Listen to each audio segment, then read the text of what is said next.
एक बड़ी खबर भी इस बीच आ रही है, जहां पर नेपाल से गंडक बैराज की तरफ तेजी से जो पानी है वो बढ़ रहा है और 3 बजे तक बिहार के गंडक बैराज पहुंच सकता है। सैलाब 2 से 2.5 लाख क्यूसेक पानी मचा सकता है, भयंकर तबाही एक लेकर आ सकता है बिहार के कई सारे जिलों के लिए। और इसीलिए उसमें सुपौल सबसे ज्यादा महत्वपूर्ण है, जहां से जो नदी है उसका जो प्रवेश है वो भारत की तरफ को होता है। सुपौल का इलाका, फिर कोसी बैराज के आसपास का जो वहीं पर कोसी बैराज भी मौजूद है, वहां पर भी हालात बहुत ज्यादा डगमगा सकते हैं। फिर कटिहार का कुर्सेला इलाका, जहां पर ये गंगा नदी से मिलती है। अगर कोसी नदी गंगा नदी से मिली क्योंकि उसकी ट्रिब्यूटरी नदी है, तो आप सोचिए गंगा नदी में भी कुछ ऐसी स्थितियां बन सकती हैं। ये सारा जो पानी बहता हुआ आप देख रहे हैं, जो मलबा उसके साथ आता हुआ दिख रहे हैं, ये गंगा तक भी पहुंच सकता है। फिर गंगा जहां जहां पर जाएगी, खासतौर पर जो वेस्ट बंगाल है, वहां पर भी ऐसे ही हालात वो यहां पर उत्पन्न कर सकती है। तो ये तमाम सिचुएशंस लगातार हम आपको यहां पर समझा भी रहे हैं। अभिषेक हमारे साथ मौजूद हैं, चंद्रमोहन भी हमें हर अपडेट यहां पर दे रहे हैं, क्योंकि भारत में भी हमें सिचुएशन मॉनिटर करना बहुत ज्यादा जरूरी है। और उतना ही महत्वपूर्ण है कि नेपाल में क्या हालात बने हुए, क्योंकि नेपाल के हालात पर ही डिपेंड करता है कि भारत में क्या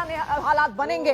अभिषेक, अभी और क्या जानकारी, अभी और मॉनिटरिंग, क्योंकि आपने कहा 12 हेलीकॉप्टर तो लगा दिए गए हैं, रेस्क्यू कितने किए गए, कोई संख्या सामने आ पा रही है, कितने परिवारों को नुकसान पहुंचा है, किस इलाके को खासतौर पर ज्यादा? जी बता दें कि रतुआगढ़ी के जो सभी इलाके हैं, खास करके जो 14 किलोमीटर का इलाका है जिसमें जो आबादी बसी हुई है, उस पूरे इलाके में जो है सो नेपाली सेना की हेलीकॉप्टर की आवाज गूंज रही है।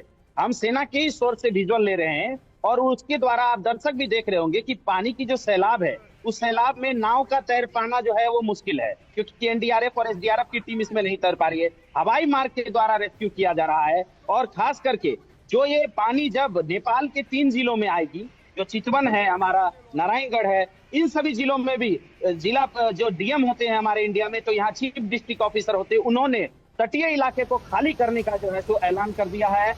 और सभी इलाकों में जो है लोगों को ऊंचे स्थानों पर तटीय इलाके खाली करने के इस वक्त आदेश वहां पर दे दिए गए हैं, ताकि और ज्यादा भयंकर तबाही यहां पर ना देखने को मिले। और फिर से एक बार समझने की कोशिश करेंगे, मैप के जरिए सिचुएशन आपको समझाने की कोशिश करेंगे। शिवांगी हमारे सहयोगी इस वक्त मौजूद है।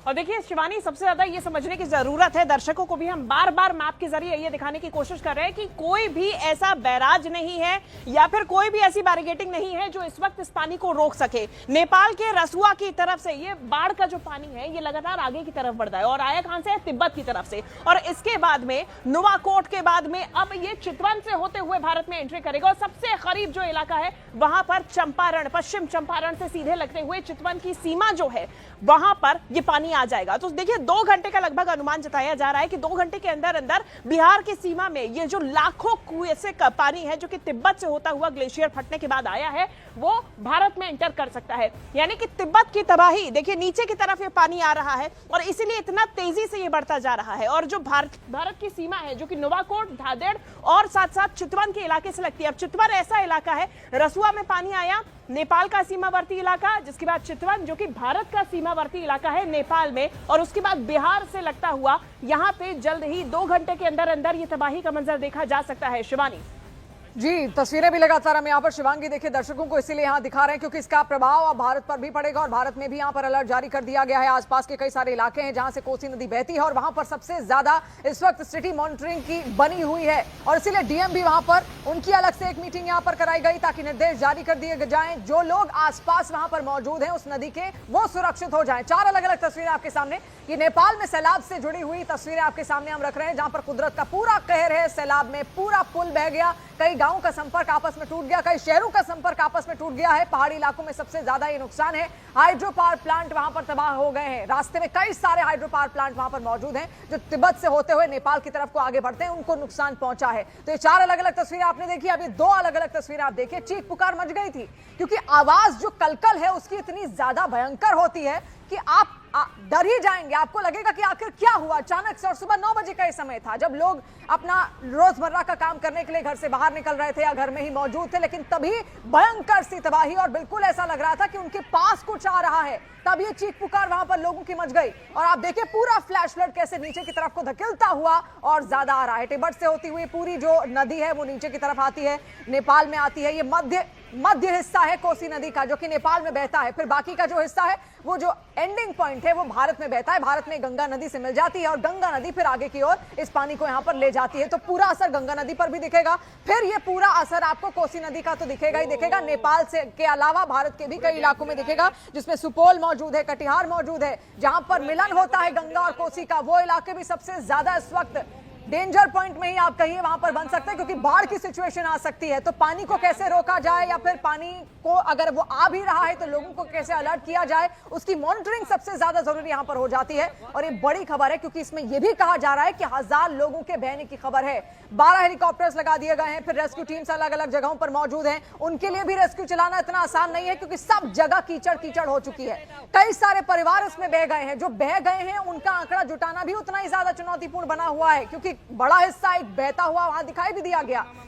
कई सारे जो पुल हैं वो बह गए। अब यही तस्वीर अगर आप देखिए, इसको समझिए, ये पुल जो जोड़ रहा है दो इलाकों को, अभी देखिएगा कैसे 1 सेकंड में ये पुल पूरा नीचे की तरफ को बकायदा उस पानी के साथ आता हुआ दिखा है। इतनी भयंकर तबाही है, इतना ज्यादा पानी भरा हुआ है नदियों में। अब आप अंदाजा लगाइए कि जो लोग वहां रह रहे हैं वो किस डर के साए में इस वक्त जी रहे होंगे, क्योंकि दोबारा से ऐसे हालात बन सकते हैं। और फ्लैश फ्लड ऐसा होता है कि आप उसको जल्दी इंटरप्रेट नहीं कर सकते, उसको जल्दी मॉनिटरिंग नहीं कर सकते। आप बारिश का तो अनुमान लगा सकते हैं, लेकिन और ये ऊपर की तरफ से क्योंकि आ रहा है, तो ऊपर कैसे हालात बने, तिब्बत में जो हालात बने उसका ये असर है। नेपाल में जो असर देखने को मिल रहा है, अब नेपाल में ये हालात बने तो भारत में असर देखने को मिलेगा। तो ऐसे ही ये नदियां जुड़ी हुई हैं, जिन्होंने अलग अलग देशों को यहाँ पर जोड़ा जरूर है, लेकिन अब असर जब दिखेगा तो उसको मॉनिटर करना उतना ही ज्यादा मुश्किल भी यहाँ पर है। आखिर किस तरीके से मॉनिटरिंग हो, लोगों को समझाना भी जरूरी है कि वो नदियों के आसपास बिल्कुल ना जाएं। और यही अलर्ट नेपाल में भी जारी हो चुका है कि कोसी नदी के आसपास, गंडक नदी के आसपास बिल्कुल भी ना जाया जाए। सीधे तौर पर वहां पर लोगों को आगाह कर दिया गया है। लेकिन ये दो अलग अलग तस्वीरें अब आपके सामने, और फिर वही सिचुएशन आप देखेंगे, सब जगह आपको बाढ़ के पानी में कुछ ना कुछ बहता हुआ दिखेगा। ये पूरा पुल आप देखिए कैसे बहता हुआ बकायदा साथ चला गया है। इससे पहले हमने लोहे का पुल वो आपको दिखाया था, जो दो इलाकों को जोड़ जरूर रहा था, लेकिन जैसे ही फ्लैश फ्लड आया इतनी भयंकर रफ्तार से आया कि पूरा का पूरा पुल ही वहां पर बह गया है। ये हालात, ये हाइड्रो पावर प्रोजेक्ट है, हाइड्रो पावर प्रोजेक्ट भी बह गया है। कटाव की स्थिति बन गई है, जगह जगह जो कटाव है मिट्टी में वो हो रहा है, जिसकी वजह से भूस्खलन की स्थितियां बन रही हैं। जो घर लोगों के पहाड़ी इलाकों में थे वो नीचे गिर गए हैं, ताश के पत्तों की तरह वो ढहते हुए दिखाई दिए। वो तस्वीरें भी हमने आपको दिखाई। यानी सब कुछ वहां पर बह रहा है और दोबारा भी ऐसी सिचुएशन वहां पर बन सकती है। लगातार भयंकर तबाही है। वहां के जो पीएम है बालेन शाह, वो भी लगातार मॉनिटर कर रहे हैं सिचुएशन को। गृह मंत्री वहां के जो हैं उन्होंने बकायदा एक आपातकालीन बैठक बुलाई है ताकि इस सिचुएशन से वहां पर निपटा जा सके। सेना उतार दी गई है, सेना के 12 हेलीकॉप्टर्स इस वक्त रेस्क्यू कर रहे हैं उस पूरे इलाके में। अब ये इलाका तो है ही, इसके अलावा और इलाकों की मॉनिटरिंग करना भी उतना ही ज्यादा जरूरी है। चंद्रमोहन, खासतौर पर जो कटिहार का इलाका है जहां पर मिलन होगा कोसी और गंगा नदी का, वो भी बहुत ज्यादा ऐसा पॉइंट है जहां पर सतर्क रहना जरूरी है। फिर सुपौल का इलाका, वहां के लिए क्या अलर्ट है? दो इलाके हैं जहां पर सबसे अधिक खतरा है। एक तो बराह इलाका, बराह से जब पानी निकलता है और जब आकर वो बगहा में गंडक नदी से निकलता है, टकराता है वहां बराज पर, वहां पर एक बड़ा खतरा है। और दूसरा जो है वो कोसी नदी, जहां बराज बना हुआ है वहां पर खतरा है। वहां से जब कोसी नदी से पानी निकलता है तो खास तौर पर 5 जिले जिस पर सबसे अधिक खतरा रहता है, उसमें आपको सबसे पहला जिला आता है सुपौल, सुपौल के बाद आता है सहरसा, सहरसा के बाद आता है मधेपुरा, मधेपुरा के बाद आता है कटिहार, कटिहार के बाद आता है पूर्णिया।